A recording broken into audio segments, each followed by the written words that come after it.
सभी को नमस्कार और हेल्थ मैटर्स के दूसरे एपिसोड में आपका स्वागत है।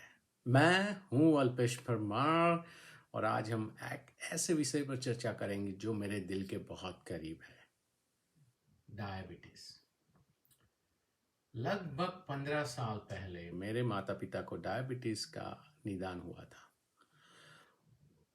डायबिटीज के निदान होने के बाद उनके संघर्ष को देखकर मुझे स्थिति की वास्तविकताओं का एहसास हुआ। उसके बाद मैंने नोटिस करना शुरू किया कि 50 वर्ष से अधिक आयु के लगभग हर 10 में से 2 या 3 लोग डायबिटीज होने की बातें करते थे। बाद में मुझे पता चला कि मेरे सास ससुर को भी यह बीमारी हुई। इस व्यक्तिगत संबंध ने मुझे और जानने के लिए प्रेरित किया। मैंने डायबिटीज पर केंद्रित पुस्तकें पढ़ना शुरू किया, जिनमें शामिल है सबसे पहले मैंने पढ़ी थी the China study by doctor T Colin Campbell and it was वो बहुत ही बढ़िया बुक थी कि उसमें बहुत सारा नॉट ओनली डायबिटीज बाकी सब रोगों के बारे में भी बताया हुआ था। तो वो देख के मुझे बहुत ही मज़ा आया और क्या हुआ कि मैंने और सारी बुकें ज़्यादा पढ़ने की शुरुआत कर दी। मैंने सोचा कि ये जैसे कि मैंने पढ़ी mastering diabetes by Cyrus Khambatta, Robby Barbaro. मैंने doctor Neal Barnard's programme reversal diabetes का पढ़ा। ये सब पढ़ने के बाद मुझे पता चला कि डायबिटीज़ कितनी भयंकर बीमारी है। और मैंने पढ़ना चालू किया तब 2021 में मुझे स्वयं एक चेतावनी मिली। मेरे खुद का प्री डायबिटीज़ का निदान हुआ और मैं सोचता था कि मैं तो सबसे अच्छा खाता हूँ, मैं बहुत एक्सरसाइज करता हूँ, मुझे तो ये हो नहीं सकता। इसे आगे बढ़ने से रोकने के लिए मैंने इसने अपने हाथों में लेने का फैसला किया। मैंने मेटफॉर्मिन जैसी दवाई लेना नहीं चाहता था क्योंकि उनके संभावित जो दुष्प्रभावों से निपटना नहीं चाहता था, कि जो साइड इफेक्ट्स है। तो आने वाले एपिसोड में हम उसकी भी बात करेंगे, दवाओं के फायदे और नुकसान के बारे में। उससे पहले मैं आपको रिमाइंड करना चाहता हूँ कि याद रखें, मैं कोई डॉक्टर नहीं हूँ, मैं वैज्ञानिक नहीं हूँ, मैं कोई एक्सपर्ट विशेषज्ञ नहीं हूँ। मैं सिर्फ वह साझा कर रहा हूँ जो मैंने अनेक पुस्तकों को पढ़कर, सेमिनारों में भाग लेकर और इस ज्ञान को स्वयं पर लागू करके सीखा है। हमेशा व्यक्तिगत चिकित्सा सलाह के लिए स्वास्थ्य पेशेवरों से परामर्श करें, जैसे कि डॉक्टर है और कोई एक्सपर्ट है, न्यूट्रिशनिस्ट है। मैं आज जो बात करना चाहता हूँ वो है डायबिटीज को समझना। तो डायबिटीज है क्या? डायबिटीज एक क्रॉनिक बीमारी है जो आपके शरीर के भोजन को ऊर्जा में बदलने के तरीके को प्रभावित करता है। जो हम खाना खाते हैं निवा, वो हमारे बॉडी में जाता है तो हमारे बॉडी को एनर्जी देता है, फ्यूल देता है। जैसे कि कार में गैस होता है, वैसे हमें खाना पानी सब चाहिए। जब हम खाते हैं हमारा शरीर कार्बोहाइड्रेट्स को ग्लूकोज या शुगर में तोड़ता है, राइट, चीनी में बनाता है, जो हमारे रक्त प्रवाह में प्रवेश करता है। और उसके बाद जो पैंक्रियाज है वो इंसुलिन नामिक हार्मोन से ये ग्लूकोज को हमारे सेल में, यानी जो कोशिका है उसमें डालता है।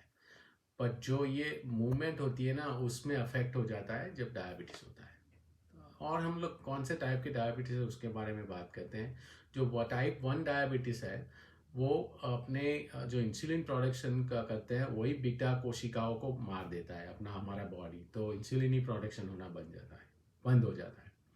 टाइप 2 डायबिटीज में शरीर जो इंसुलिन का सही उपयोग नहीं करता है उसको इंसुलिन प्रतिरोध या इंसुलिन रेजिस्टेंस कहते हैं। तो इससे और कई बार इंसुलिन का उत्पादन भी होना बंद हो जाता है। अभी तीसरा डायबिटीज का प्रकार भी मिला है साइंटिस्ट को और डॉक्टर को, उसको टाइप 1.5 बोलते हैं, लाडा, और या तो लाडा बोलते हैं, latent auto immune diabetes in adults. तो लाडा जो होता है वो टाइप 1 और टाइप 2 का कॉम्बिनेशन है, कि दोनों को मिला के बना हुआ है। तो एक ऑटो इम्यून डिसीज है जो टाइप 1 जैसा है, बट टाइप 1 डायबिटीज क्या होता है कि बच्चों में होता है या लेस देन 20 साल से कम उम्र वालों में होता है, जबकि लाडा होना चालू हुआ कि एडल्ट में होने लगा, तो इसीलिए उसको 1.5 बोलते हैं। जब इंसुलिन सही से काम नहीं करता है तो हमारा जो ग्लूकोज या जो चीनी हमारी रक्त प्रवाह में बनती है वो हाई पे रहती है, उसका उच्च रहता है लेवल, राइट। तो उसके साथ ये जो हाई शुगर रहता है ना बहुत ज़्यादा, तो वो बाकी सब बीमारियों को भी ला सकती है। तो आप सब सोच रहे होंगे कि हमें कैसे पता चले कि डायबिटीज़ है या प्री डायबिटीज़ है। तो उसके लिए हम लोग थोड़ी बातें करेंगे, और जो बातें हैं मैं कोई इन्वेंट नहीं किया है, आप भी गूगल सर्च कर सकते हैं, आप लोग सब बहुत स्मार्ट है तो आप भी देख सकते हैं। बट मेन चीज़ है, जब डायबिटीज़ का निदान होता है तो फास्टिंग ब्लड शुगर, यानी जो हम फास्ट के बाद खाते हैं, हम लोग 8 से 12 घंटे के बाद खाते हैं, तो जो ब्लड शुगर होता है ना वो 126 से ज़्यादा आए, राइट, तो वो डायबिटीज़ माना जाता है। दूसरा है कि आपका खाने के 2 घंटे के बाद आप ब्लड शुगर चेक करें तो वो 200 मिलीग्राम से ज़्यादा है। और तीसरा जो सबसे अच्छा तरीका है वो हीमोग्लोबिन A1C, HbA1c बोलते हैं, वो 6.5% से ज़्यादा है। कि हीमोग्लोबिन A1C क्या होता है कि वो 3 महीने का एवरेज हमारा ब्लड ग्लूकोज टेस्ट करता है और बताता है, तो इसलिए वो बहुत ही ज़्यादा अच्छा है। प्री डायबिटीज़ कैसे फाइंड कर सकते हैं? फास्टिंग ब्लड शुगर जो होता है वो 100 से 125 के बीच में रहे। खाना खाने के 2 घंटे के बाद ब्लड शुगर आप चेक करें तो वो 140 से 199 के बीच में रहे। हीमोग्लोबिन A1C, HbA1c 5.7% से 6.4% के बीच में रहे। तो ये संख्याएं अमेरिकन डायबिटीज एसोसिएशन के ऊपर आधारित है, और ये सब जगह पे इसको मानी जाती है। तो यदि आपको थोड़ा भी लगता है कि आप जोखिम में हैं तो जांच कराना बहुत ज़रूरी है। अभी और मुझे क्या बात करनी है कि ये कितनी फैली हुई बीमारी है, आप नहीं समझे पाए होंगे, क्योंकि मैंने सीधा दूसरे एपिसोड से ये स्टार्ट कर दिया है, तो आपको लगा कि क्योंकि मैं मेरे साथ जुड़ा हुआ है, मेरे फैमिली, तो मैंने स्टार्ट किया। ऐसा कुछ नहीं है, क्योंकि मैंने सारे विश्व के आंकड़े देखे। विश्व स्तर पर 2021 तक लगभग 537 मिलियन एडल्ट्स जो 20 से 80 के बीच में है वो डायबिटीज़ है। और बोला जाता है कि 2030 तक वो 643 मिलियन 43 मिलियन हो जाएंगे, और 245 तक वो 783 मिलियन लोग हो जाएंगे जिनको डायबिटीज होगा। मैं अमेरिका में हूँ तो मैं ऑफकोर्स उसकी भी बात करूंगा। अभी अमेरिका में 34.2 मिलियन लोगों को डायबिटीज है, जो अमेरिका की 10% से भी ज़्यादा आबादी है।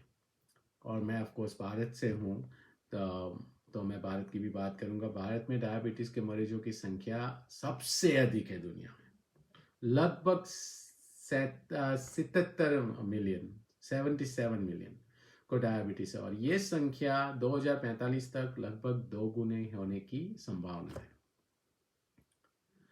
तो और उससे भी खराब आंकड़े आपको बताता हूँ। एक महत्वपूर्ण चिंता यह है कि कितने लोगों को ये नहीं पता है कि उनको डायबिटीज़ या प्री डायबिटीज़ है। तो विश्व स्तर पर डायबिटीज या प्री डायबिटीज के साथ जी रहे लोगों में से लगभग 50% का निदान नहीं हुआ है। उनको पता ही नहीं कि उनको है, उनको इन्होंने कभी जांच ही नहीं करवाई है। अमेरिका में लगभग 7.3 मिलियन लोगों को पता नहीं है कि उनको डायबिटीज या प्री डायबिटीज है। वो 21% है जिनका निदान नहीं हुआ है।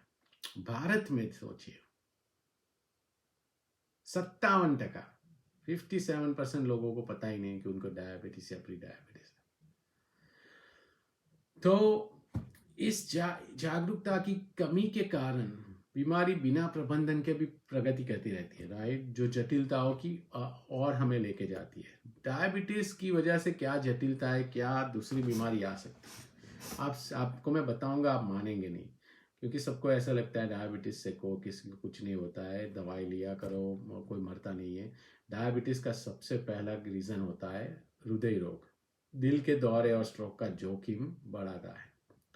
न्यूरोपैथी, नसों की क्षति जो दर्द, झुनझुनी या शून्यता का कारण बनती है, राइट, विशेष रूप से ये अंगों में।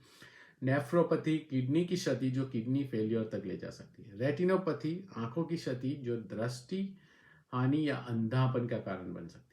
पैर की समस्याएं, खराब रक्त संचार से अल्सर और संक्रमण होते हैं, और कभी कभी अंग भी काटना पड़ता है।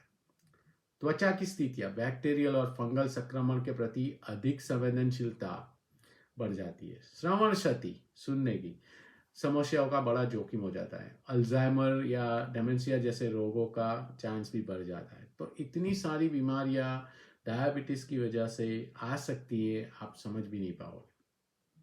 और ये जो बीमारियां है डायबिटीज से बहुत ही खराब है। एक बार ये आई ना, फिर और आपको जानलेवा भी हो सकती है, या तो आपकी जीवन को बहुत बिगाड़ सकती है। राइट, कि आप सुनना बंद कर दें, आंखें देखना बंद कर दें, कोई आपका पैर का टो या कुछ काटना पड़े, कहीं डिफिकल्टी हो जाती है।